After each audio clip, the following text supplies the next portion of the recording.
মুক্তিযুদ্ধের sub commander doctor Abdullah Al Mahmud বীর প্রতীক।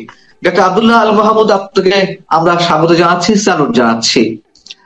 আপনার কাছে শুরুতে একটু জানতে চাই যে জুলাই সনদ নিয়ে আপনারা বিরোধিতা শুরু করেছেন, এই বিরোধিতা কেন, কি কারণে? দেখুন, জুলাই সনদটা কিন্তু হঠাৎ করে আমাদের সামনে হাজির করা হচ্ছে। এই জুলাই মাসের এই গণ অভ্যুত্থানে পরে নতুন নতুন করে প্রত্যেক দিন একটা করে নতুন আবিষ্কার হয়েছে। যেমন প্রথম হচ্ছে সংস্কার, ছোট সংস্কারের কথা বলছে, এবং সংস্কার গুলো আমাদের নির্বাচিত পার্লামেন্টে পাশ হবে, এই কথাটাই আলোচনা।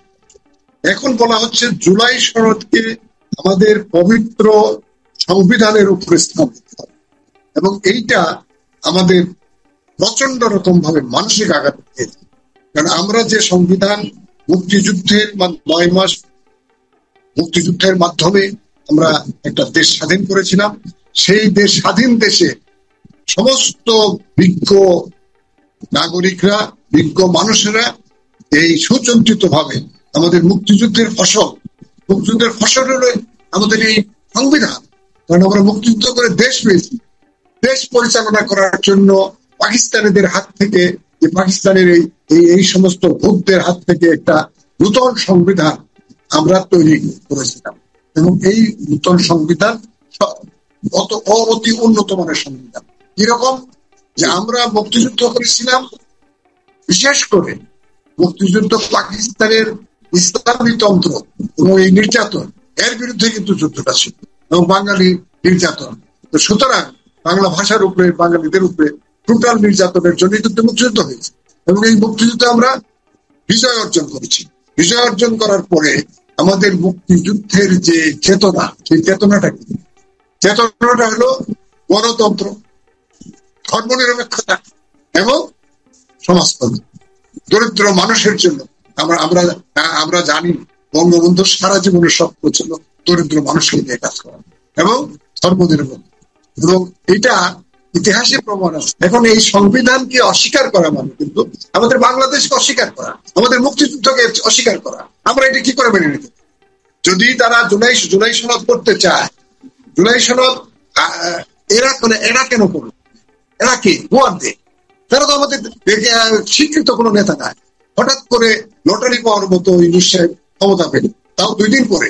বাংলাদেশ ক্ষমতা শূন্য, সরকার শূন্য ছিল তো 2 দিন, এবং এরা ছাত্ররা কিন্তু জানতোই না যে তারা এইভাবে একটা দেশ পাবে, যেখানে তাদের দাবি ছিল চাকরির কোটা। চাকরিও না, চাকরির কোটা। চাকরি পাবে কিনা সে সন্দেহ, পরীক্ষা হলে তারা পাবে কিনা এখনো পাবে না, অথচ এরা এখন বড় বড় পদে বসে আছে। এবং তারা এই জন্যই তারা জুলাই সনদকে আনতে চায়, সংবিধানের উপরে দিতে চায়, যে তাহলে তারা যে জিনিসগুলো আমরা তো মনে করি এই জিনিসগুলো আমরা কখনো অ্যাকসেপ্ট করতে পারি না, জনগণ অ্যাকসেপ্ট করে না। আজকে এই কথা শুনে সবাই আশ্চর্যজনিত হয়ে গেছে যে জুলাই সনদে কি আছে। আপনি দেখেন জুলাই সনদে আছেটা কি। তারা বলতেছে কিছু কিছু সংবিধান একটা তো চিরাচরিত জিনিস হতে পারে না, এখানে যুগের দাবিতে, প্রয়োজনে, সময়ের প্রয়োজনে কিছু কিছু পরিবর্তন হয়।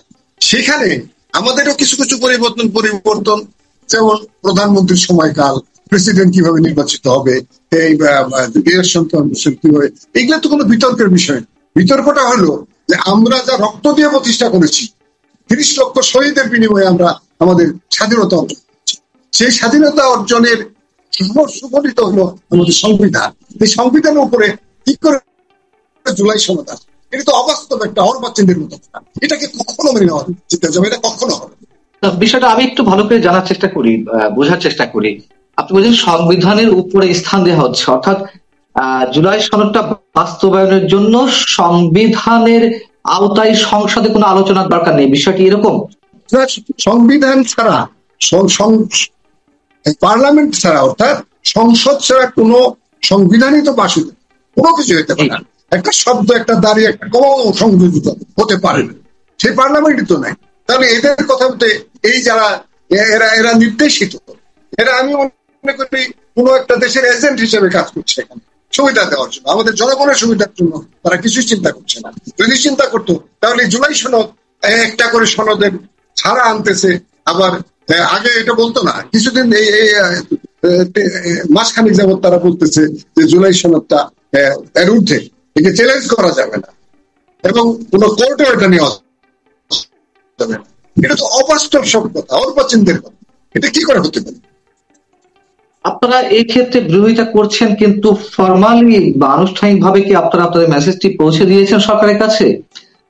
একটা সরকার ব্যবস্থা তো রয়েছে, অবশ্যই কর্তৃপক্ষের কাছে আমরা সরকারের কাছে, আমরা আমাদের মঞ্চ ৭১ কিংবা মুক্তিযোদ্ধাদের সংগঠন তো আলাদা এরকম পলিটিক্যাল সংগঠন, কিন্তু আমরা সমর্থন দিয়েছি, যে বলতেছি, যেমন ধরেন এই যে পলিটিক্যাল দলগুলো আমরা অভিনন্দন জানাই। আমি বিশেষ করে অভিনন্দন জানিয়েছি যারা এই কথাটাকে, যে আমাদের সংবিধানের ৪ মূলনীতির বাইরে আমরা যাব না, এটা মানা হবে না।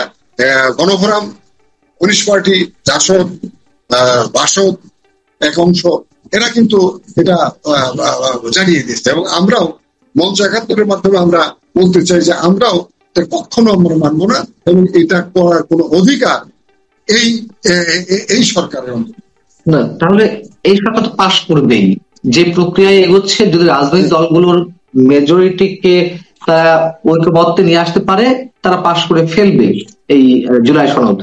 সেক্ষেত্রে আপনাদের করণীয় কি? এরা যেটা পাশ করে ফেলবে সেটা কি পাশ হলো? কনস্টিটিউশন তো তা বলে না। আপনার যাই কিছু এই সরকার করবে, এখন করবে, এইটা নির্বাচিত পার্লামেন্টে পাশ করতে হবে এবং নির্বাচিত পার্লামেন্টে যারা যাবে, যারা যেতে পারে, তারা কিন্তু এর বিরোধিতা করছে। যারা যেতে পারে আমরা মনে করি, কিন্তু আমরা মনে করি না যে পার্লামেন্টে এটা পাশ করলেও, আমি মনে করি যে জাগ্রত জনতা, আমরা মুক্তিযোদ্ধারা, এটা আমরা মানব, কোন অবস্থাতে মানব। আপনারা মানলেন না, কিন্তু তারা কান দিল না, লাভটা কি? একটা আমরা যদি জনগণের সাথে নিয়ে এটাকে বিরোধিতা করি, এরা পাশ করতে পারবে, এটাও আপনাকে আমি নিশ্চিত বলতে পারি। আমরা বিরোধিতা করবো, এইটা অর্ডিন্যান্স করে এই ধরনের কথা বলতেছে।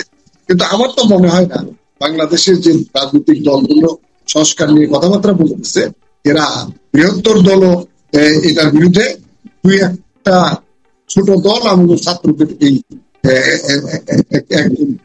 নতুন দল ছাড়া সবাই এর বিরুদ্ধে। জুলাই সনদ তারা বলছে যে সংস্কার কিছু কিছু আমরা মানি, সংস্কার কিছু কিছু আমরা করতেও চাই এবং এইটা আমরা পাশ করবো, নতুবা অন্যগুলো তারা নিয়ে কোনো কথাই বলতেছে। সুতরাং 4টে দল তো এটার বিরুদ্ধে একদম না বলে দিচ্ছে যে আমরা মূল থেকে, মানে সংবিধান থেকে এক চলো এদিকে, আমরাও সেটা যে সাম্প্রতিক সময় আমরা নানান ধরনের কুতর্ক দেখছি, বিতর্ক দেখছি, মুক্তিযুদ্ধের শহীদের সংখ্যা নিয়ে এক ধরনের মানে তুমুল প্রচারণা চালানো হচ্ছে। যখন আপনি শোনেন একজন বীর প্রতীক, মানে খেতাবপ্রাপ্ত মুক্তিযোদ্ধা হিসেবে, তখন আপনাদের অনুভূতিটা কি? যে এখানে লাখ লাখ মানুষ, 30 লাখ মানুষ শহীদ হলেন, সেখানে এখনো অনেক উল্লেখ করছেন, তথ্য প্রমাণ দেওয়ার চেষ্টা করছেন, এস্টাবলিশ করার চেষ্টা করছেন যে মুক্তিযুদ্ধে নিহত হয়েছেন 2000 ব্যক্তি। এটা আমাদের একটা দুঃখের সঙ্গে স্বীকার করছি যে স্বাধীনতার পরে এই শহীদদের সংখ্যা নিয়ে কোনো দেশীয় এবং আন্তর্জাতিক ভাবে কোনো পরিসংখ্যান তৈরি করা হয়নি।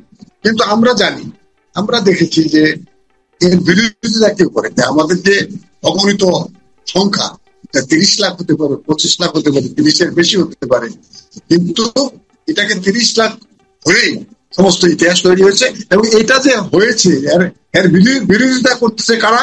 যারা স্বাধীনতা বিরোধী ছিল, যারা স্বাধীনতার বিরুদ্ধে কাজ করছে, তারাই প্রথম এটা বলা শুরু করছে, না এত শহীদ হয়নি। কত শহীদ হচ্ছে ওদের কি বলতে বলে? ওরা বলুক কয়জন লোক শহীদ হয়েছে, কয়জন লোককে তারা মেরেছে।